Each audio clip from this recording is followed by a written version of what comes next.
નમસ્કાર મિત્રો, આજે આપણે ત્યાં આવી છે કિયાની સોનેટ અને આ ગાડી ચાલી ગઈ છે 91,348 કિલોમીટર્સ ઓન સીએનજી. જી હા, આની અંદર આપણે નાખ્યું હતું અગાઉ સીએનજી કિટ, એ પણ ઇટાલી ઇમ્પોર્ટેડ. અહીંયા તમે જોઈ શકો છો કે આ કિયાની સોનેટ છે અને આની અંદર ઓલરેડી આપણે સિલિન્ડર નાખ્યું હતું, સેફ્ટી વાલ પણ નાખી હતી અને હજુ પણ આ ટોટલી પ્રોપરલી ફંક્શન કરે છે. આગળ તમને કિલોમીટર બતાવી દઉં કે આ 91,348 કિલોમીટર ચાલે છે અહીંયા ઇન્સ્ટ્રુમેન્ટ ક્લસ્ટરમાં.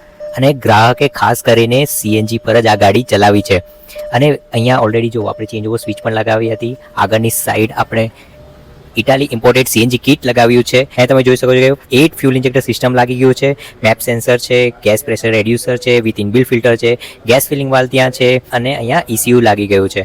અને આ ગાડી જબરદસ્ત માઇલેજ આપે છે, કસ્ટમર ખૂબ જ સેટિસ્ફાઈ છે અને એટલે સ્પેશિયલી આ રિવ્યૂ માટે અહીંયા લઈ આવ્યા હતા. તો મિત્રો, તમને પણ તમારી ગાડીમાં જો સીએનજી કિટ નખાવી હોય, ઇટાલી ઇમ્પોર્ટેડ જે હાઈ ક્વોલિટી પેટ્રોલ જેવું હાઈ પરફોર્મન્સ હાઈ પિકઅપ આપે અને પેટ્રોલ કરતાં ડબલ માઇલેજ આપે, તો જલ્દીથી આવી જાઓ અમદાવાદ અને અમને સંપર્ક કરવાનું ના ભૂલતા. અને કિયા સોનેટ ઓનર્સ જે પેટ્રોલ ગાડી ધરાવે છે, જો તમારી ગાડી માઇલેજ ઓછી આપતી હોય તો જરૂરથી અમને સંપર્ક કરો.